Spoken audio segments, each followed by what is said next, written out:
Mission Impossible: The Final Reckoning review. Let's get right into this. So it's over the last couple of days. I was trying to rewatch all the Mission Impossible films leading up to The Final Reckoning, of course. And yeah, I didn't complete it.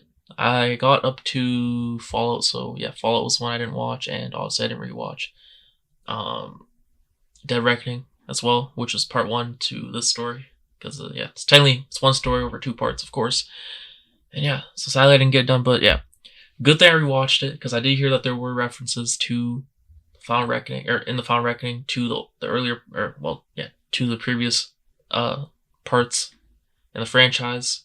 And even though the film is like most Mission Impossible movies are standalone, especially the older ones, I'm just glad I watched them, because there were, if I didn't, I would be confused, okay? Because when watching Final Reckoning, there were especially the Mission Impossible 1 and Mission Impossible, I think it was 3. There was quite a few, well, not quite a few, there's like a good amount, there's like a significant references to those two movies, okay? And also for context, I watched this movie in IMAX, so yeah, usually I don't do that because it's just out of the way for me personally and stuff like that. But this one was it, for Tom Cruise, man, I'll do it. The GOAT. And yeah, I'm glad to say I was not disappointed. I thoroughly enjoyed it. Like, the movie was borderline 3 hours long, but to me, it felt like, I don't know, it didn't feel 3 hours. That's what I can say. Yeah, I don't know how long it felt, but it felt, it went by quick. Like, I know a major thing that people were talking about was the fact that, like, the first bit of the movie, especially the first act, felt very, I guess, long. I don't know, sluggish, like it dragged on or something. Very slow. But I didn't feel like it was slow. Like, yeah, there wasn't like, obviously we see later on in the movie there's like crazy action sequences, especially the third act. But even in the middle, the second act, we saw diving, the underwater stuff, right? That was, I think, it was at that point. But yeah, the first act, I don't know, I feel like it set up the movie pretty well. Like, it identified stakes, the consequences pretty well. I feel like that first hour was used very well. Like, if we didn't have that, if it was trimmed down, I just don't think it would make the mission feel as important, as significant. So I feel like that first hour was really neat to just make sure everything is set up the right way, that the audience is aware that this is what will happen. Okay, these are consequences. The entity's just very, very strong, okay? Like, no matter how strong you think it is, it's even stronger than that, okay? Like, no government agency, okay, can just do anything about it. You can't use nuclear weapons because it can take control of that. You can't do anything. There's no way of really stopping it. And it just established the entity, I guess that's what I was trying to say. It established the entity, its threat, and I guess in a way also kind of established like the actual other villain, I guess, because he was a part of the entity working for it, but then eventually kind of just started doing his own thing. But yeah, Gabriel, he was a part of it as well, and the actor killed it. Okay, I've seen this actor in other stuff. I don't know his name, but he killed it, and he just did a very good job, just making me hate him quite a bit. Just every time this guy's like just always like just cucking, man, just being absolute, like, bro, he's just getting in the way of everything. And unfortunately, we saw what happened. Man, I almost cried. I almost cried at this because I was rewatching all the Mission Impossible movies over the last few days. I just grew like a very strong, I guess, I don't know, we were like a bond for Luther. And then this part, you see that he's sick. And then, pretty much, long story short, Gabriel, he just uses that to his advantage and just traps Luther. And the only way, it's like this bomb type thing, detonation device, and Luther's like, the only way this will work is if pretty much long story, the only way it would have worked is if he took one for the team and just died, deactivating it pretty much. And otherwise it would have just got, what do you say, like the whole city's all London. And yeah, pretty much Ethan got baited, sort of. And then by the time he got back, it was too late. He's like, damn. And I just love the acting here by Tom Cruise, because once he gets back, once he understands, like Luther explains the situation, he can just tell he's just like lost a part of his soul. You can see it. And then he just tries, like, in a desperate attempt, just trying the gates, or the gate, whatever, just pulling on it, trying his best. And he just a few times, and I was hoping he did that, honestly. That was what really caught me. That I'm like, God damn, man, this is tough. This is so sad. And then you see Luther just kind of, he's like, man, we're always on the right side. You know, the right team. You've always been on the right side. And I guess, yeah, honestly, even like Gabriel said, there's sacrifices need to be made. And it kind of goes back to, I guess, another thing, like, your actions have consequences, essentially. Because they're also talking about, this connects back to the older Mission Impossible movies, like Mission Impossible 3. They briefly talk about Ethan's wife and what happened there, and kind of, I guess, the sacrifice he made there. But the thing was that he never actually really lost any of this. Or, well, he did, but Ethan always went and protected his team. That was the most important thing. And he was successful in that. Like, pretty much every time I would say most of the time, not to get it complicated, okay? Because there were some times we saw, like the opening of Mission Impossible 1, like, that was actually insane. But that wasn't really his fault. But anytime, like, he's in control situation, his team survives. He makes sure of it. Okay, you always prioritize his team. And Gear was like, yeah, no, you need to learn that there's consequence for your actions. Like, you can't always, there's gotta be sacrifice sometimes, okay? And Luther is one of them. So without a sacrifice, it would have not, the plot would not honestly progress. Okay, I'm gonna be honest. And then what else happened? Like I said, it was in Mission Impossible, was it 3? I think it was, 3. That's one of those, like I said, that's talked about. And we see, if you know, in that movie, there was the rabbit's foot? Okay, hopefully I'm not getting this wrong. Okay, I watched it a few days ago, but still. I get, like, some of the mix of, like, 1, 2, and 3, kind of. But especially 2 and 3. But 2 is a motorcycle one, besides the point.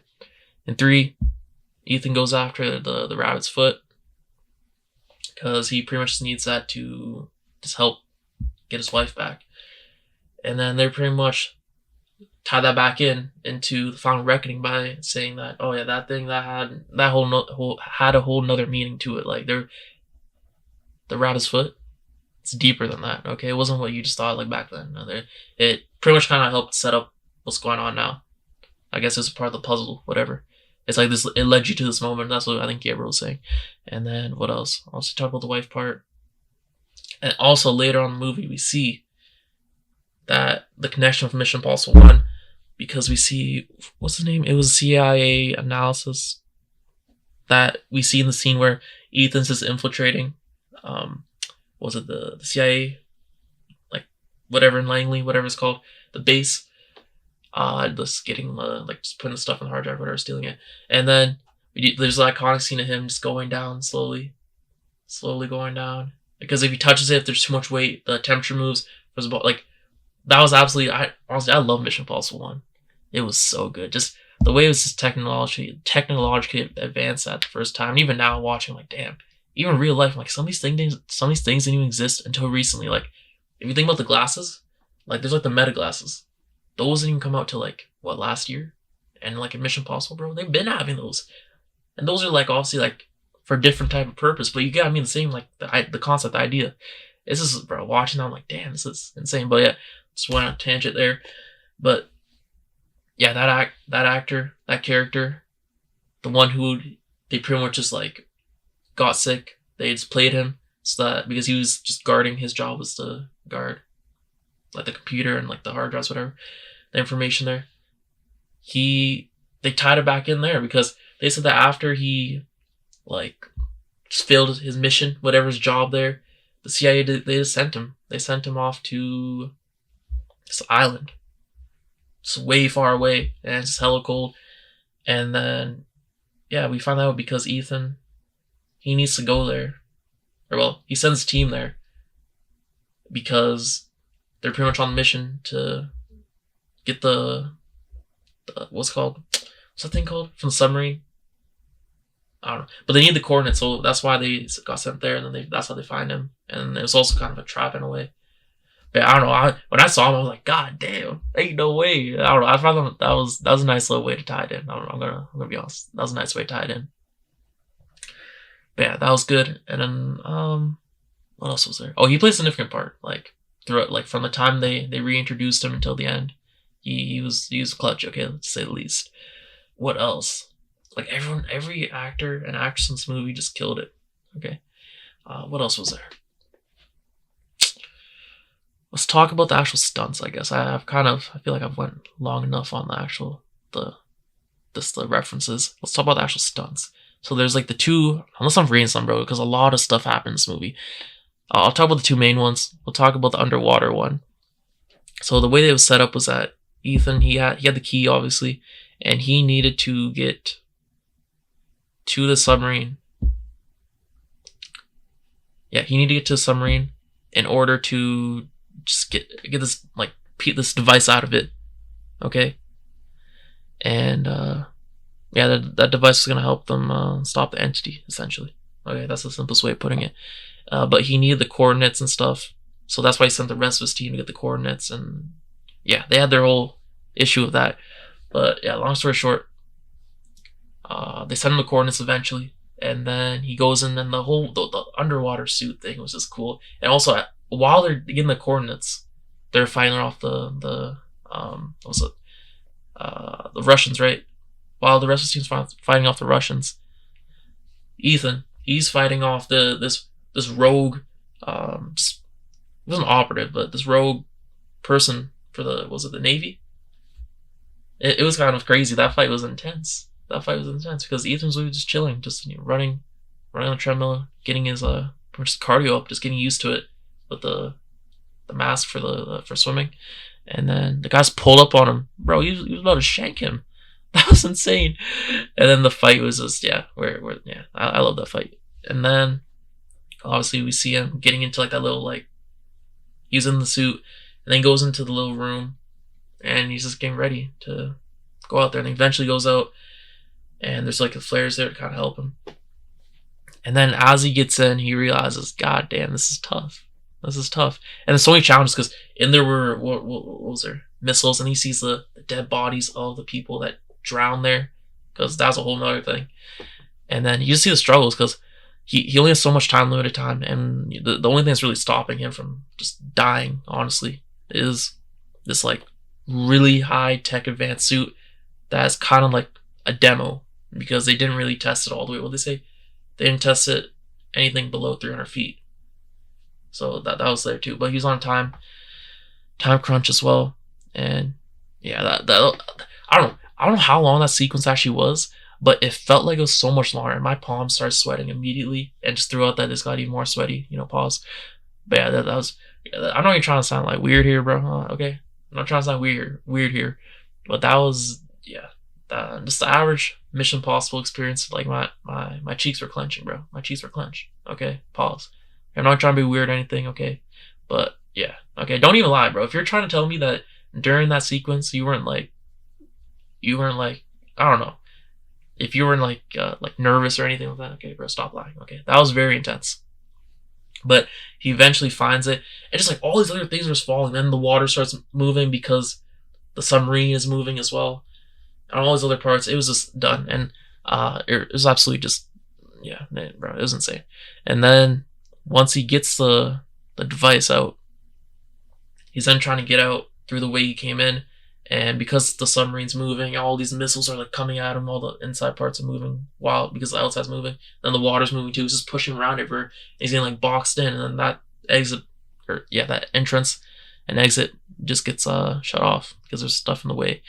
And then he goes to this other one, which is kind of like a chute thing. I don't know what to call it, but it's like an emergency exit, I think. And he tries to go in there, and he realizes, oh, my whole suit's not gonna fit. And then I'm like, okay, yeah, this is expected, because I'm like, it was kind of going too easy for him at this point, if you think about it. The mission was kind of too easy. Okay, he did that pretty lightly. I'm like, okay, this makes sense. He has a challenge. And then he realizes he has to take the suit off. He takes it off, and then he just starts instantly just start getting really, really cold, hypothermia, everything you think of, dizziness, like they said, everything. And he gets a part of his suit, puts it in the thing, and then pushes it, And then guess what happens? Because the submarine's still moving, the water starts flooding into where he's going, and it's like a very small like chute. And then he has to quickly get out, and then he did it. Okay, he did it just in time. And that was intense. And then as he's trying to leave his suit, like the part of his suit that he kept with him, he's trying to get that back on, but it's like going away because it's like the water's moving insanely, like rapidly with the submarine. And then he thought, okay, I'm good. Nah. Then a part of it gets attached to the submarine, and then it's like dragging him down and away. And then he gets past that, and then he's finally getting up from the water, and then just before he can reach, like, I guess back to like just, I don't know, above the water levels, he just passes out. And it's ice as well. That's another thing. It's ice as well because it's hella cold. But luckily Grace clutches up and gets him, and the plan went accordingly, because that was the plan, that in the amount of time that he takes to to do the thing, Ethan takes to just get the whatever the device is called. I forget the word. It's like, I think it was the letter P. That the rest of his team will be ready for like just picking him up from wherever he's at. And yeah, Grace is there. They clutched up. That's a whole nother thing. So yeah, that was cool. And then what else was there? The other big sequence was the plane one, the aeroplane. So both these you've seen like quite a bit just from the promo, but yeah, honestly there's a lot more that you didn't see, because it all starts from the showdown with Gabriel and Ethan, and then whatever. I'm just gonna call it CIA, okay? Because it's all the same thing, okay? IMF, CIA, whatever. It's all the same thing, okay? So just the government, okay? The United States government, okay? Let's just say that. Bro, like usual, bro, there's always just people doing their own thing for corrupt individuals, okay, whatever. They're always just trying to like backstab, do whatever is best for their interests, okay? They come and they just interfere. They just involve themselves in something that they shouldn't, and then it's ruining Ethan's plan. And then Gabriel just runs off, and then there's the whole bomb thing. And then we get to the sequence where Ethan's driving after Gabriel with the other like CIA agents or whatever after him, and then it leads to the whole like aeroplane thing. And this is insane, because I'm like, wait, he misses the first one. I'm like, wait, isn't he supposed to catch the first one, like get to like, you know, hang on to the first one? I'm like, wait, what? And then I realized, oh wait, Gabriel has the other guy with him, and then Ethan grabs on that one. And I'm like, throughout this entire time I'm thinking, like, how are these guys not realizing that there's this guy like hanging on to the airplane? I'm like, do you really not notice that? And I realized, all probably because they're so high up, there's so much other stuff going on. I'm like, okay, yeah, that makes sense. And then we see Tom Cruise is doing the absolute insane stunts. Like, even when he like fast forward and is hanging on to Gabriel's, that's the best part, because he's like doing a whole bunch of different like positioning maneuvers, whatever you want to call it. And then he's going from like the one end to the wing to the other, and then he's like holding onto the belt like for dear life, and then he's like has his legs wrapped around like the one part of the wing, like the ladder end, and then he gets back, and then he like just punches Gabriel, and then he like, it's just insane, okay? Like the amount of strength you need to do that, it was absolutely insane. And then I know that Tom Cruise said that during that sequence, like the part where he's hanging onto the wing while the I think it was the red airplane is like maneuvering, like doing like insane, like crazy spins to get him off, that he actually lost consciousness. I think it was at that part, but regardless, during that airplane sequence, and then but he still hung on. Like that's insane. I actually can't believe it, but it was so good. And then we ultimately see he's fighting for that piece from Gabriel, because he needs that. That's the other missing piece in order to put into the device that he already has. And Gabriel needs obviously the other device for him. So that's what it works. And Gabriel's being a menace. It's like, yeah, no, it's done. Okay, you've lost. It's over. And then Ethan just absolutely just destroys him, bro. This man Gabriel had no ounce of like athleticism, okay? As soon as this man got out of like, he always just needed like a vehicle or something. Like, this man couldn't do anything himself, okay? And as soon as he got out, as soon as Ethan just took him out of the thing, and then he was like, I'm like, oh wait, he's hanging on, he might fall off. And then it's like, he's like, nah, I got a parachute. I'm like, God damn it, man, I hate this guy so much. And he's like, see you later. You don't have a parachute, I do. And then he jumps off, and then he just gets. I couldn't believe it. I was actually shocked they even showed this, but he just pretty much bashes his head on a part of the aeroplane, the side of it, and yeah, he's essentially just dead. Okay, because of the winds or whatever, he just hit it some weird angle. He just like decided to like jump off of from, and yeah, so he's dead there.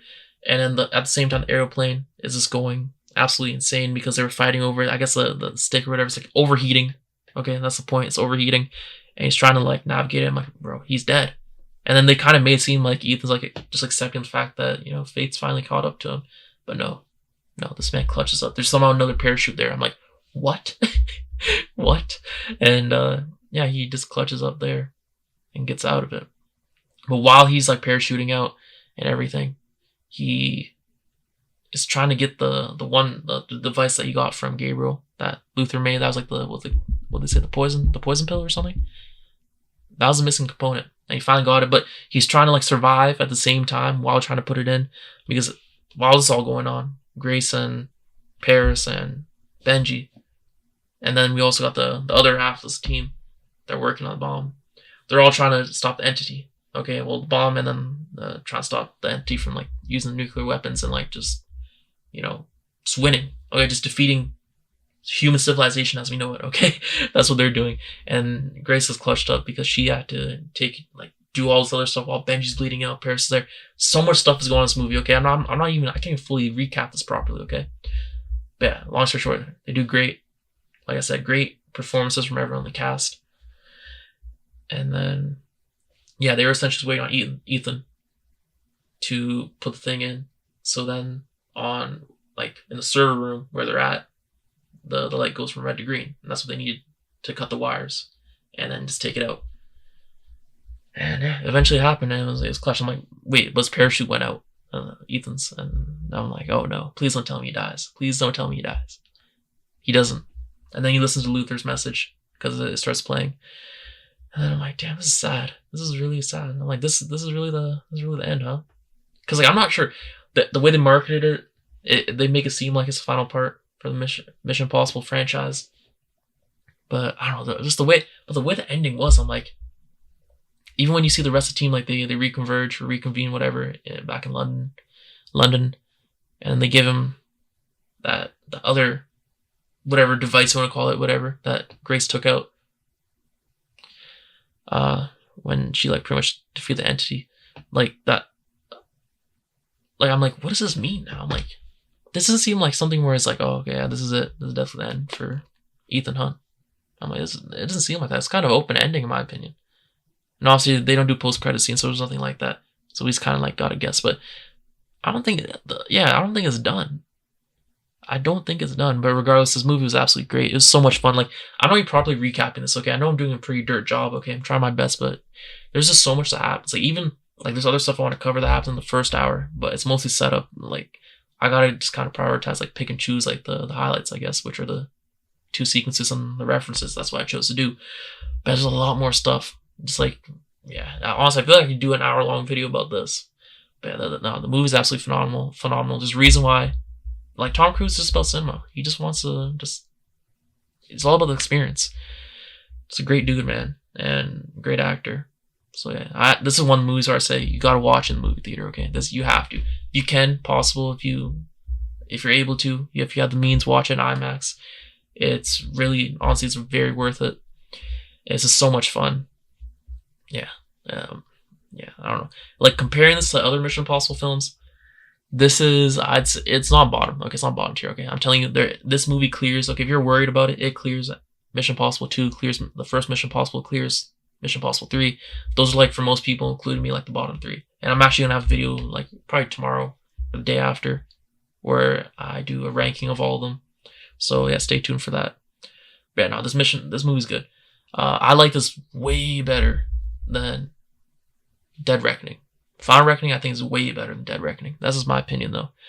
But yeah, go watch this movie if you haven't already. It's worth it, okay? If you can, like I said, I say this in some of my movie reviews, if you're only able to go to a few movies a year, or maybe one, this could be the one, okay? Or this could be one of them, okay? Like, if you're only able to go to one movie, you should highly consider going to this one, okay? The movie being this one. It's that good. Just entertainment, you can say whatever about the story, but like most people, including me, were there for the stunts, okay? And the stories are also like, I don't know, I feel like people just go like kind of like go too hard on the story sometimes for Mission Impossible. They're not even like the story's not even that bad. Like most time you can say yeah whatever it's basic, but I actually like the story in this about the entity like kind of just like AI taking over the world, like human civilization, just wiping it out completely. And then they also had that nice little thing about like the propaganda of like how AI is controlling like the narrative, like media kind of cool little stuff like that. But yeah, this is definitely worth watching. Okay, then again, you gotta watch for yourself to find out where you'd have it against other Mission Impossible movies. But if this is the end, this is a good way to go out. Okay, I'll say that as well. That's a good way to go out. But anyways, I'm waffling. It's probably like a 30-minute long video. Yeah, thanks for watching. I'll see you next one. Peace.